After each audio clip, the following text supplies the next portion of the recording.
नमस्कार, मैं स्वप्निल और आप द न्यूज लॉन्चर देख रहे हैं। जो काम 52 साल के राहुल गांधी नहीं कर पाए, वो काम आज की तारीख में 82 साल के बुजुर्ग मल्लिकार्जुन खड़गे ने कर दिखाया। बक्सर, बिहार के बक्सर में आज मल्लिकार्जुन खड़गे पहुंचे थे और खड़गे वहां पर जमकर बरस पड़े मोदी सरकार पर। नेशनल हेराल्ड केस का भी जिक्र किया, 1937 का भी जिक्र किया, बताया कि पंडित जवाहरलाल नेहरू का सपना क्या था और फिर आज की सरकार की साजिशों पर भी खुलकर बात रखी। लेकिन इन सब के दरमियान उन्होंने दुखती रग भी छेड़ दी भारतीय जनता पार्टी की।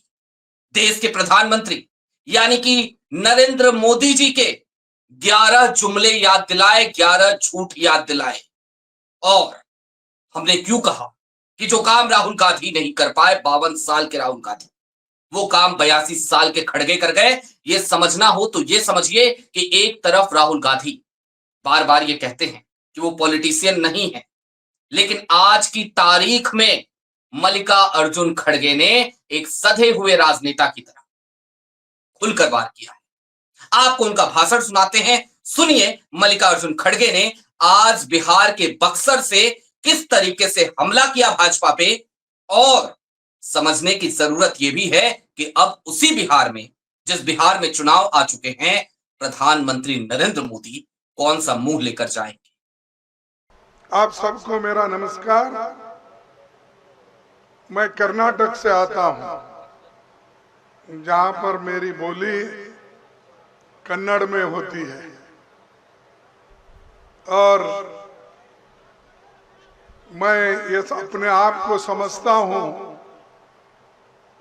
मैं बड़ा भाग्यशाली हूं कि इस गंगा जी के तट पर बसा ये क्षेत्र संविधान सभा के प्रोटेम अध्यक्ष डॉक्टर सच्चिदानंद सिन्हा की ये भूमि है।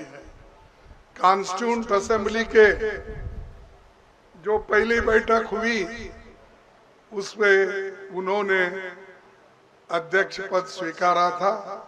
उसके बाद डॉक्टर राजेंद्र प्रसाद जी वो बाद में अध्यक्ष बने। बिहार की धरती पर महात्मा बुद्ध ने तपस्या करके ज्ञान पाया। इसी ज्ञान की रोशनी सारी दुनिया में पहुंची है।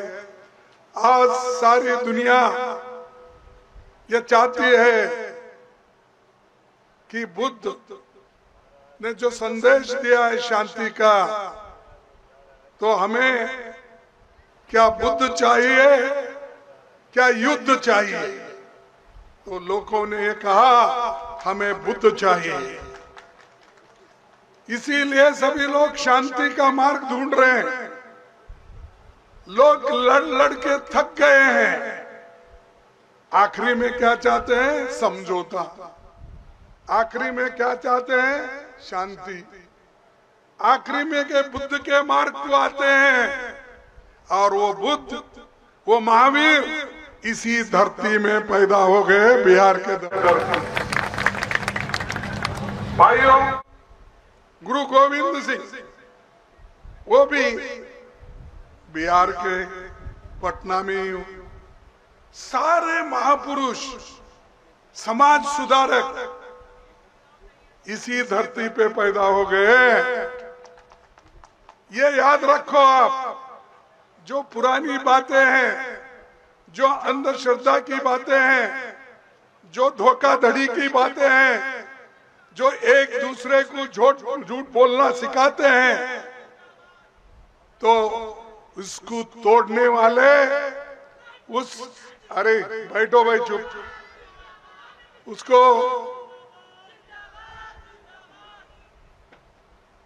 इसको तोड़ने के लिए ही इस धरती में समाज सुधारक और नए धर्म की स्थापना करने वाले महात्मा बुद्ध, महावीर, गुरु नानक, ये सब यहाँ के हैं। उसके बाद में समाज सुधारक यहाँ पर बहुत से नेता लोग भी आजादी के बाद, आजादी के पहले भी पैदा हुए। ये ऐसी भूमि है, इनको सिखाने की कोई जरूरत नहीं है। लेकिन मोदी जी भी आके यहाँ अपना भाषण देते हैं। वो समझते हैं कि बिहार वालों को ज्ञान की कमी है। अरे भाई, अपना ज्ञान जाकर तुम गुजरात में सिखाओ, बिहार में मत सिखाओ।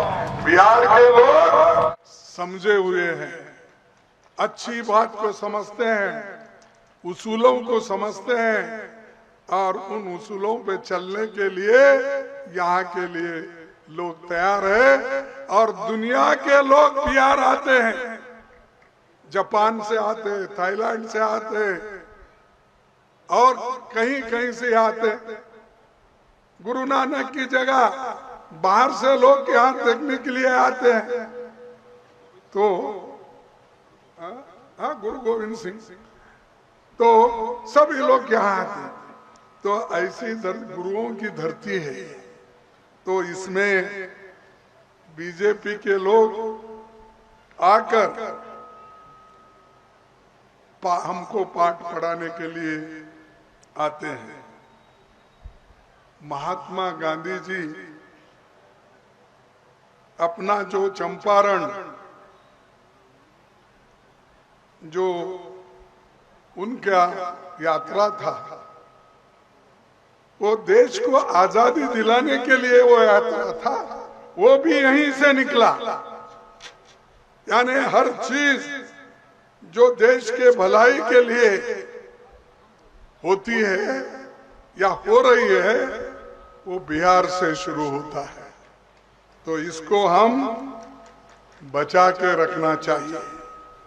और हम जो कह रहे हैं, जय बापू, जय भीम, जय संविधान, ये जो महान धरती पर आना मेरे लिए तो सौभाग्य की बात है।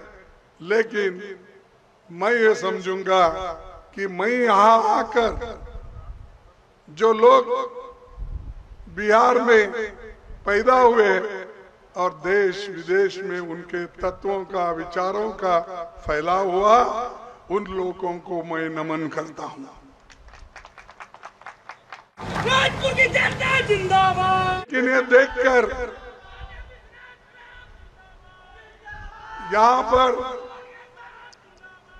यहाँ पर महान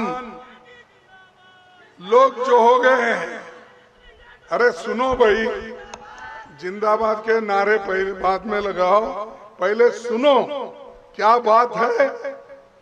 हम क्यों पिछड़े हुए हैं, क्यों हम लोग हमको कैसा रगड़ रहे हैं, उसका पहला अध्ययन करो। उसके बाद जिंदाबाद क्या बोलना है बोलते जाओ।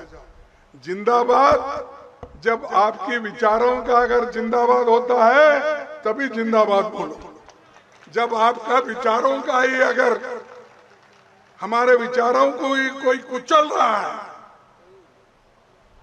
कोई हमको बदनाम करने की कोशिश कर रहा है, उस वक्त हमको अपने विचार को फैलाने के लिए आगे बढ़ना चाहिए। भाइयों, प्रधानमंत्री और नीतीश कुमार की जोड़ी सिर्फ कुर्सी के लिए है, ये बिहार के अच्छाई के लिए नहीं किए वो। अब नीतीश कुमार तो एक दिन यहाँ, वो दिन उधर, और क्या वो देश के लिए गए क्या? अपने लोगों के हित में गए। एक बार हमारे गोद में आते हैं, यहाँ का होने के बाद कुछ अंदाजा लगा कि इस बार बीजेपी आने वाली है, तो फिर इधर से उठ के यहाँ से एकदम उधर जाते हैं। तो ये देश के अच्छाई के लिए एक नहीं होते, देश को बर्बाद करने के लिए, अछूतों को बर्बाद करने के लिए, बैकवर्ड लोगों को बर्बाद करने के लिए और किसानों को बर्बाद करने के लिए बार बार टूटते हैं, फिर जुड़े जाते हैं। यह आप ध्यान में रखो। कोई किसी एक चीफ मिनिस्टर बनने से देश का उद्धार नहीं होता। देश के उद्धार उस वक्त ही होगा हम सब मिलके अगर देश के लिए काम करेंगे, गरीबों के लिए काम करेंगे, तभी हम आगे बढ़ सकते हैं और देश भी आगे बढ़ सकता है। भाइयों, ये बजट सत्र में परसों हुआ, इसमें क्या हुआ? इसमें सिर्फ मोदी जी ने एक बिल ला के अपने लोगों को कहकर जबरदस्ती से ये वक्फ बिल बना लिया।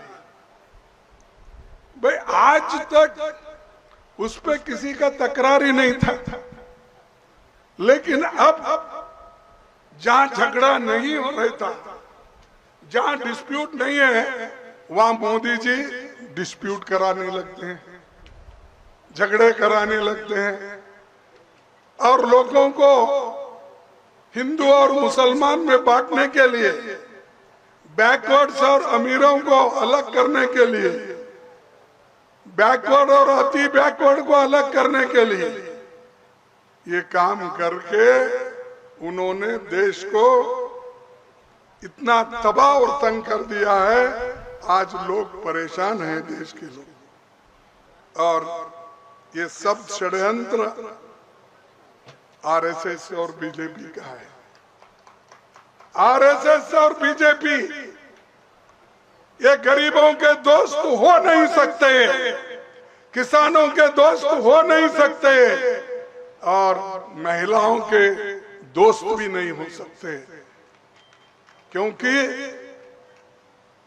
मनुस्मृति में क्या लिखा है? जैसा शूद्रों को दूर रखते हैं वैसा ही महिलाओं को दूर रखना चाहिए। उनको शिक्षण नहीं देना और कौन से भी पवित्र कामों में महिलाओं की भागीदारी नहीं होना। लेकिन बाबा साहब अम्बेडकर अपने संविधान में ये प्रथम महिला को आद्यता दी, नेहरू जी ने दी, गांधी जी ने दी। ये सब लोग महिला के प्रति आदर और सम्मान के साथ उनको संविधान में जगह दिया। इसीलिए आज हमारे महिलाएं जिला panchayat, taluka panchayat, municipality, mayor election में आए हैं या नहीं आए? आए ना? ये पहले था कभी? हमारे समाज में ये सब लोग कुचले हुए थे। इनको ऊपर उठाने का काम कांग्रेस किया, किसी ने नहीं किया। ये आप सोच लीजिए, कोई आपके पास आएगा जाति के नाम से वोट पूछेगा, कोई आएगा आपके पास अपने लोगों के हित में पूछेगा, और कोई आएगा सब कास्ट के नाम से वोट पूछेगा। ये सब लोग गरीबों को लूटने वाले हैं, गरीबों की भला करने वाले कोई पार्टी भी नहीं। मैं और एक बात आपके सामने रखना चाहता हूं। हाल ही में नेशनल हेराल्ड पेपर का नाम सुने आप? नहीं। ये पंडित जवाहरलाल नेहरू जी, पंडित जवाहरलाल नेहरू जी 1937 में, 1937 में ये नेशनल हेराल्ड पेपर निकाले थे। कई के लिए निकाले थे? देश के जनता को जागृत करना, देश को आजादी दिलाना, ये पेपर था। एक पेपर अंग्रेजी का जो नेशनल हेराल्ड पेपर है, एक पेपर था हिंदी में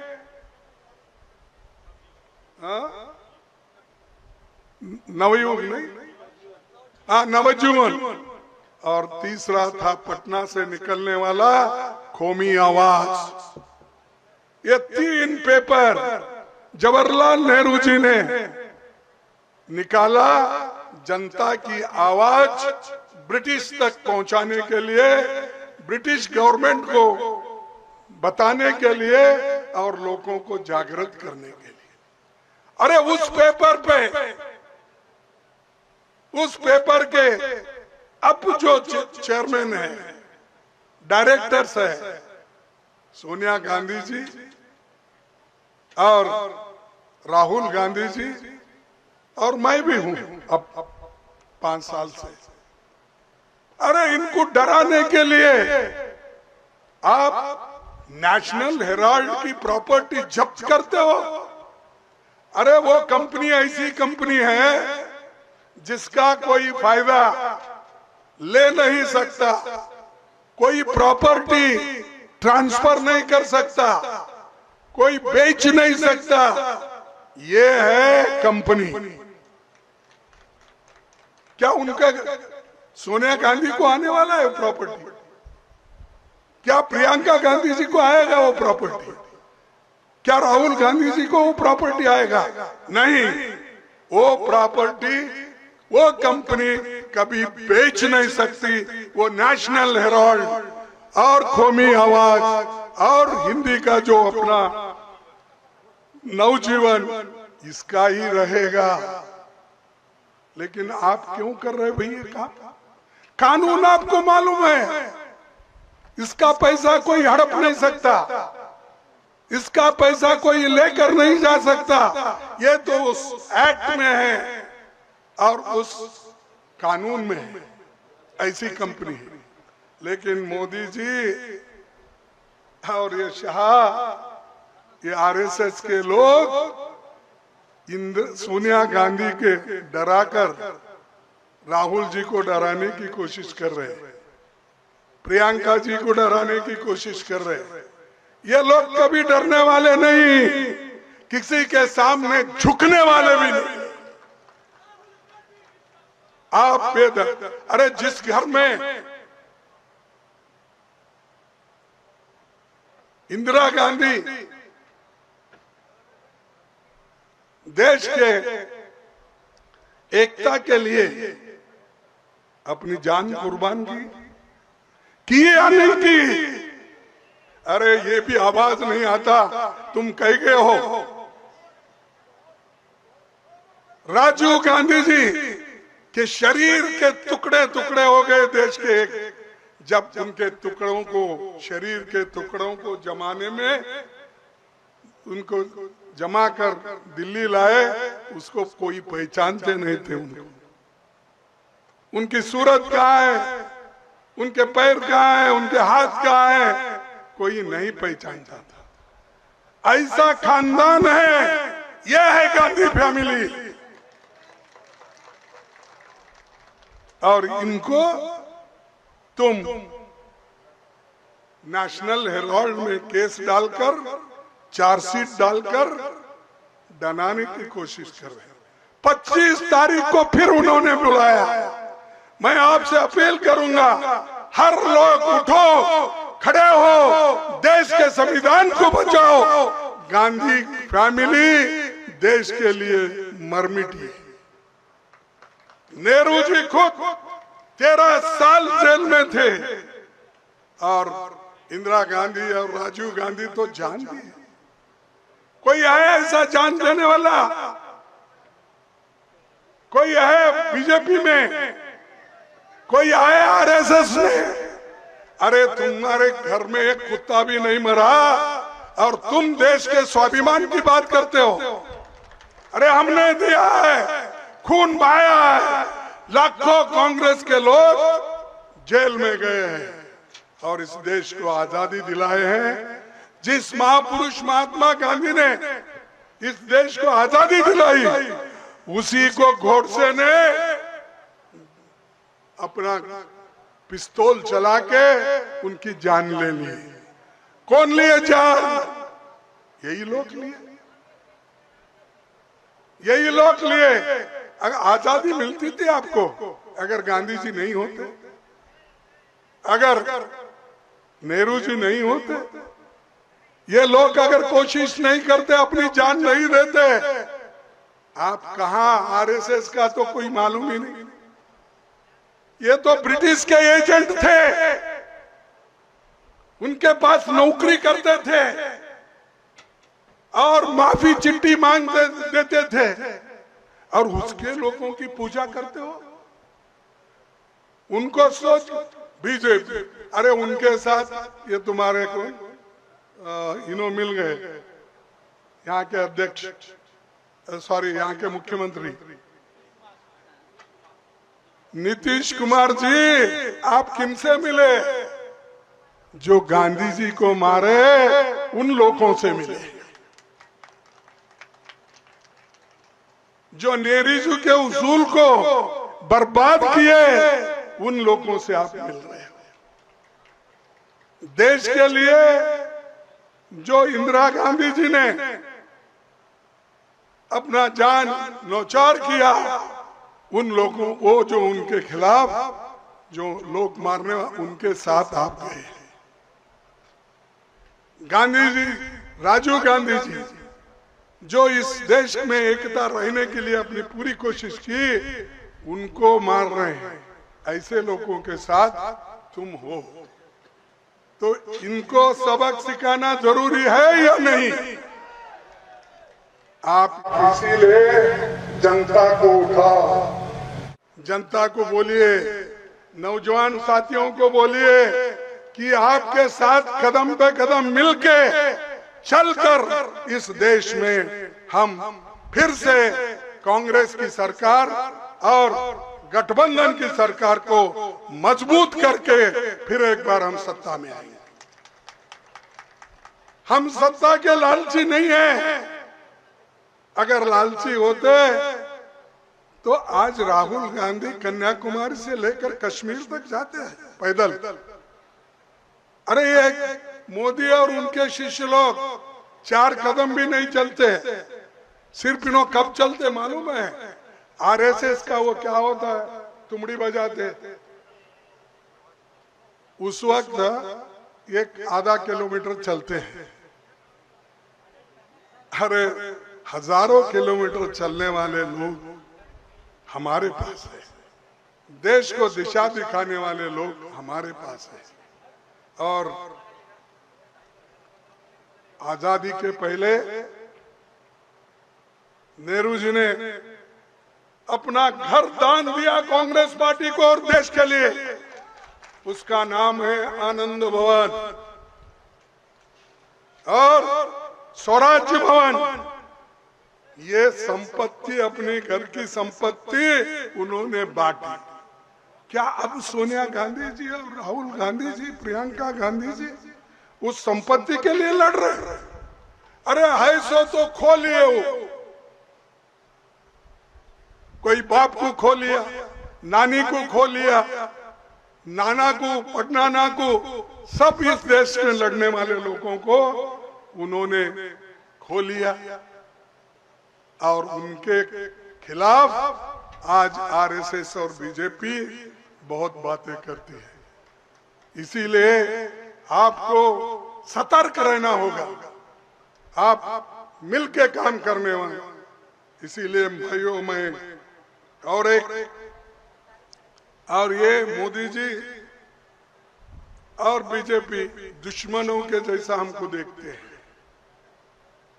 और जो आज उन्होंने हमारे सोनिया गांधी जी, राहुल गांधी जी के ऊपर और वाड्रा के ऊपर जो केस डाले, चार्जशीट डाल रहे हैं, ये सताने के लिए और कांग्रेस को खत्म करने के लिए उनका इरादा है। क्योंकि अगर गांधी फैमिली दब गई, झुक गई, तो कांग्रेस के लोग मायूस होकर बाहर नहीं निकलेंगे, ये उनका है। लेकिन गांधी फैमिली, सोनिया गांधी जी हो, कोई हो, गांधी की फैमिली के कोई झुकने वाले नहीं है। वो लड़ते रहेंगे, जैसा कि उनकी नानी लड़ी, कोई पिताजी लड़े, उसके नाना लड़े, ये लोग लड़ाकू है और देश के लिए बहुत कुछ इन्होंने काम किए, लेकिन आज के लोग सिर्फ ईडी का इस्तेमाल करते हैं, सीबीआई का इस्तेमाल करते हैं और सीईसी का इस्तेमाल करते हैं। ये सब अपनी ताकत के ऊपर, बल के ऊपर कांग्रेस को दबाने की कोशिश कर रहे हैं। ईडी से कांग्रेस दबने वाले नहीं है, झुकने वाले नहीं है। मैं आपके सामने ये बात रखना चाहता हूँ। और सीएजी रिपोर्ट आई थी पहले, स्मार्ट वो क्या है अपना विनोद राय ने रिपोर्ट दिया था, उसके ऊपर इतना बवाल मचा कि अपप्रचार करने के बाद कांग्रेस की सरकार गिर गई। तो मैं पूछता हूँ वो रिपोर्ट का क्या हो गया? कहाँ है स्पेक्ट्रम के पैसे, किसके पास है? तो ये लोगों को भ्रमित करते हैं, लोगों को डराते हैं, लेकिन लोग आज होशियार हो गए हैं, ये डरने वाले नहीं है। और मैं आपको बताना चाहता हूं कि मोदी जी यहाँ आए थे, मैं उनका एक भाषण सुना था 2015 में या 16 में। उन्होंने क्या कहा था कि यहाँ पर स्पेशल स्टेटस देने की बात की थी और बिहार वाले मुझे सहयोग दो, मैं आपको जो मांगे वो पैसे दूंगा। लेकिन मैं इनके 11 झूठ तो पार्लियामेंट में बोला हूं। फिर एक बार मैं आपको बोलता हूं मोदी के 11 झूठ। 100 दिन में विदेशों में काला धन वापिस लाऊंगा इन्होंने कहा या नहीं कहा? 15 लाख आपके जेब में डालूंगा, डाल दिए? नहीं डाले? अरे बिहार वालों को तो दिया होगा, क्योंकि नीतीश कुमार इधर से उधर भागता, उधर से इधर आता है, दिए होंगे भाई तुमको, तुम झूठ बोल रहे हो। नहीं? अच्छा, हर एक के खाते में 15 लाख 100 दिन में लाने वाला था, नहीं लाए। 2 करोड़ नौकरियां हर साल, अब कितने साल हो गए?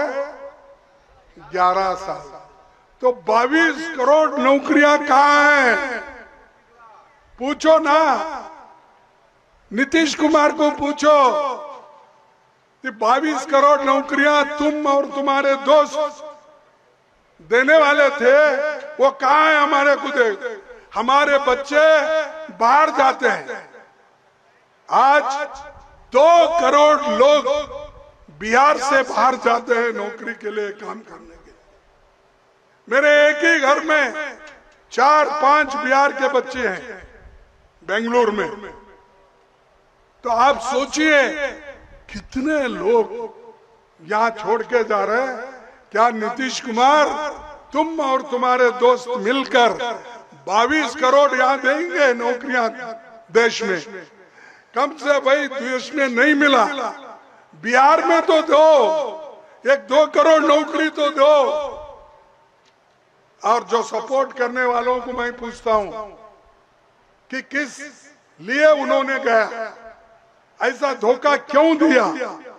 और ऐसा धोखा देने वाले लोगों के साथ अगर ये रहेंगे, पूरा देश भी बर्बाद कर देंगे। और बोले मैं पेट्रोल डीजल सस्ता करूंगा, एलपीजी सस्ता करूंगा, ये बोले, लेकिन उल्टा दाम बढ़ रहा है। परसों ही बढ़ा, गैस का, पेट्रोल का, सबका दाम बढ़ा। ये मोदी का चौथा झूठ। 2022 तक गंगा साफ करूंगा। अरे गंगा साफ करके क्लीन अच्छा पानी दूंगा बोले, तो इन्होंने गए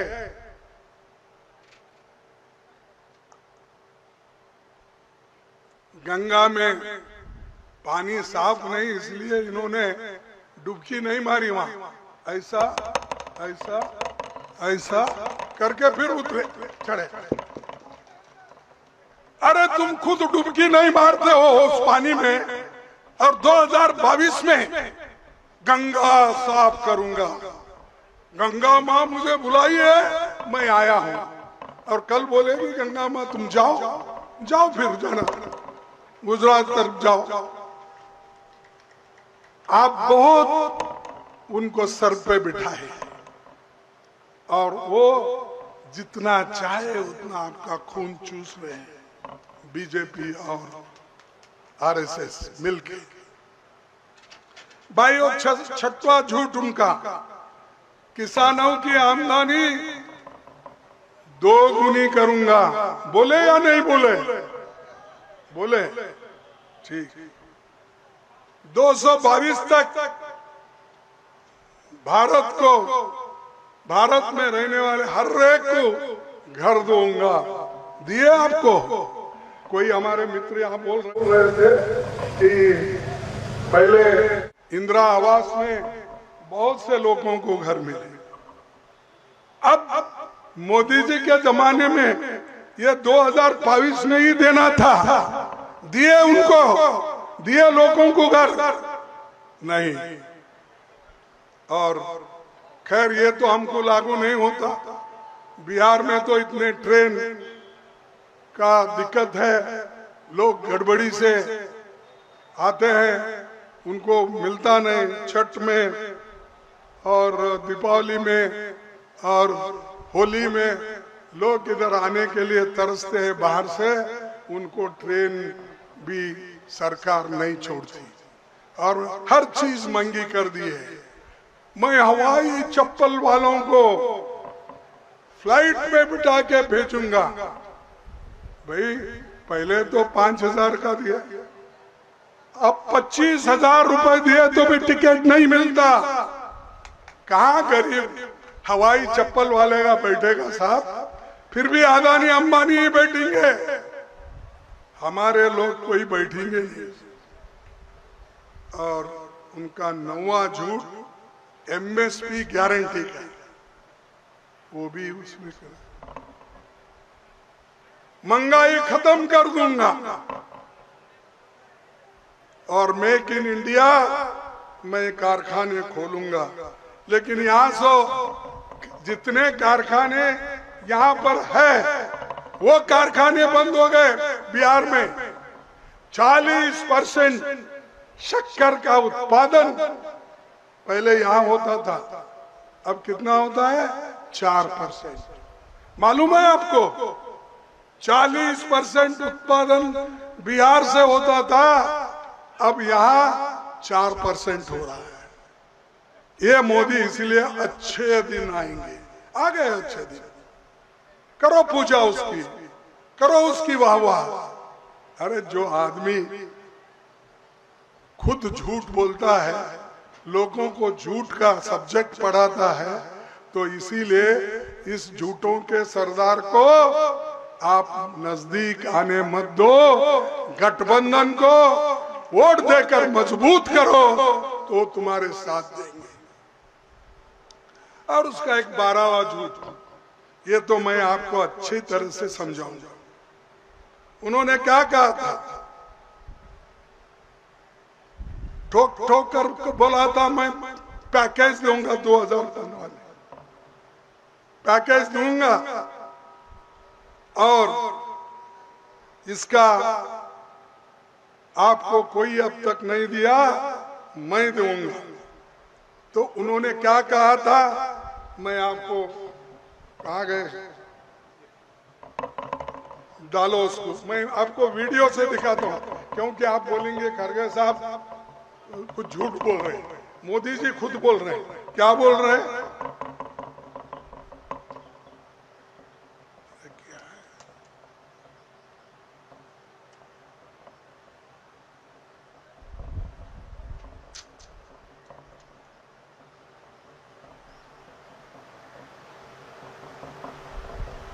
क्या तुम्हारा आईपैड भी छीन लिया क्या मोदी? हाँ?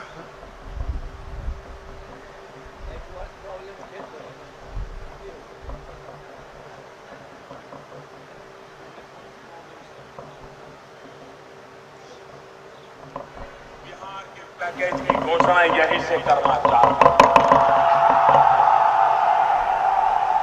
करो करो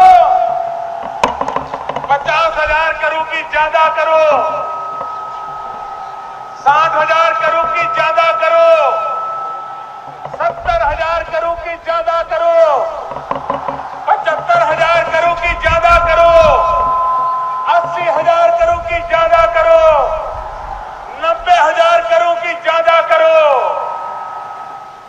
मेरे भाइयों बहनों, मैं आज वादा करता हूं, दिल्ली सरकार कान बराबर ठीक रख के सुन लीजिए, कान खोल के आप भी सुनिए।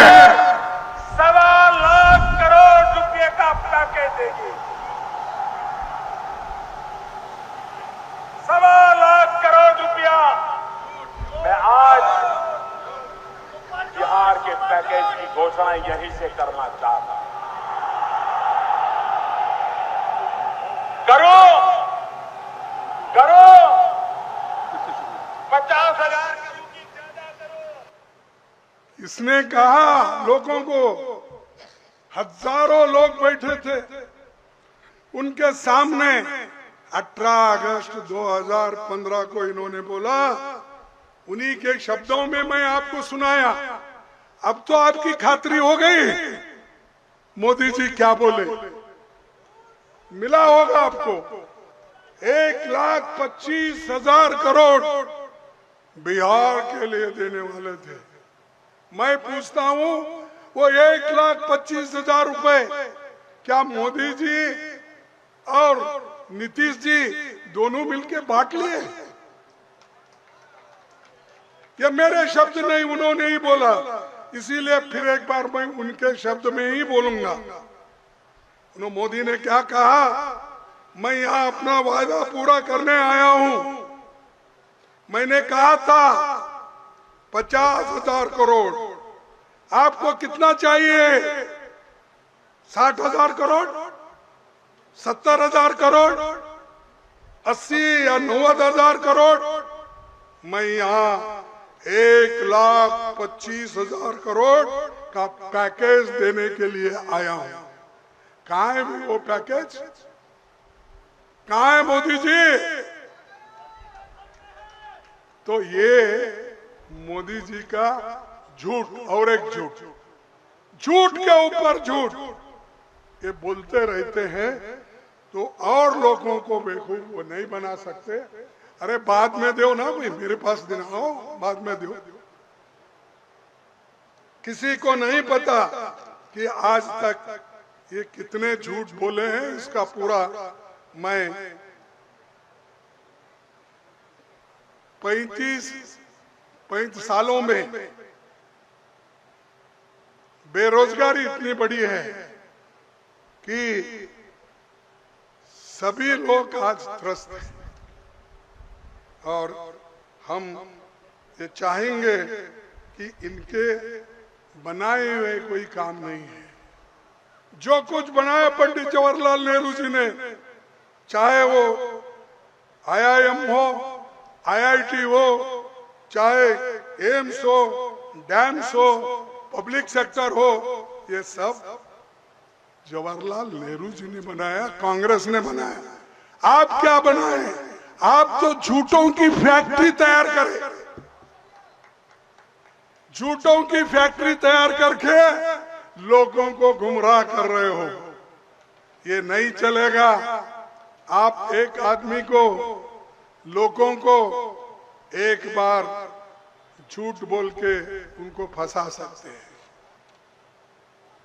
चंद लोगों को आप बेवकूफ चंद दिन के लिए बना सकते हो, सारे लोगों को एक बार बना सकते हो, लेकिन सारे लोगों को सदा के काल कभी झूठ, कभी भी उनको आप झूठ बोलने का जो आज तुम्हारा चल रहा है, इसमें वो आएंगे नहीं, इस झांसे में नहीं आएंगे। सबको फूल नहीं कर सकते, सबको बेवकूफ नहीं बना सकते। अब जागृत हुए लोग इसीलिए मैं आपसे यही निवेदन करूंगा कि ये जो लोग हैं, और मैं बहुत देर आपका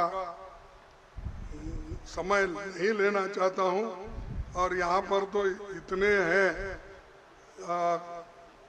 ये बिहार तो ह्यूमन इंडेक्स में 36वें नंबर पर है। ये 28 राज्य है और 8 यूनियन टेरिटरीज है। इसमें इसका नंबर कितना है? 36वां नंबर। ये इनका डेवलपमेंट नीतीश डबल इंजन का, और ये डबल इंजन की बात कर करके यहाँ तक आए। इसके आगे डबल इंजन की बात नहीं होती, एक ही इंजन रहेगा, पावरफुल इंजन रहेगा, वो गठबंधन का इंजन रहेगा। और इसीलिए मोदी को मैं ये कहना चाहता हूँ, आप बार बार झूठ मत बोलिए, और आरएसएस और उनके लोगों को भी मैं ये कहना चाहता हूँ, बाबा साहब अंबेडकर के बारे में झूठ बोलना बंद करो, नहीं तो लोग तुमको सड़कों पे ठहरा ठहरा के हाथ पकड़ के पूछेंगे क्या गलती थी डॉक्टर बाबा साहब अंबेडकर। अरे बाबा साहब अंबेडकर जब लखनऊ आए थे, उन्होंने खुद ये कहा, बाबा साहब ने कानून मंत्री होते हुए लखनऊ में ये बात कहा, मैं केंद्र सरकार में भागीदार हूं, लेकिन मैंने कांग्रेस के टिकट पर चुनाव नहीं लड़ा। मैं कांग्रेस का सदस्य नहीं हूं। कांग्रेस ने केंद्र सरकार में शामिल होने के लिए मुझे निमंत्रण दिया था, बिना शर्त मैंने ये निमंत्रण स्वीकार किया। ये बाबा साहब का कहना है, और बाबा साहब ये खुद कहते हैं, मुझे हराने वाले लोग डांगे और सावरकर है, और कोई मुझे नहीं हराया, यही लोग हराए।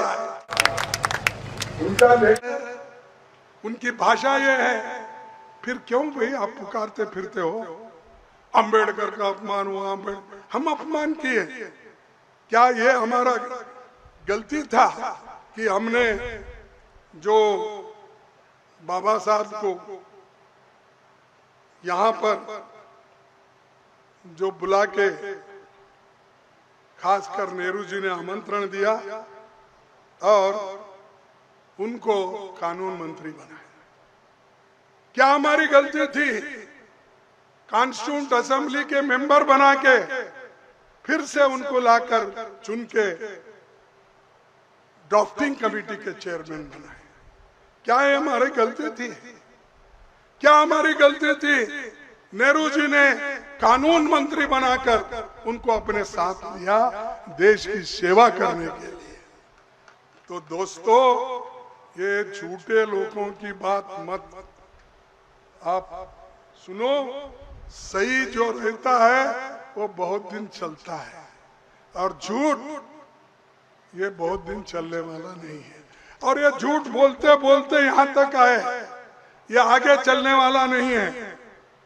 और आखिरी में मैं आप सबको यही कहूंगा कि बिहार के प्रगति के लिए, बिहार के उन्नति के लिए, बिहार के शैक्षणिक जो स्तर है इसको बढ़ाने के लिए, हमारे बच्चों को अच्छा शिक्षा देने के लिए बीजेपी को हटाओ, नीतीश को हटाओ, क्योंकि ये नीतीश ही उधर से इधर खेल खेलता है।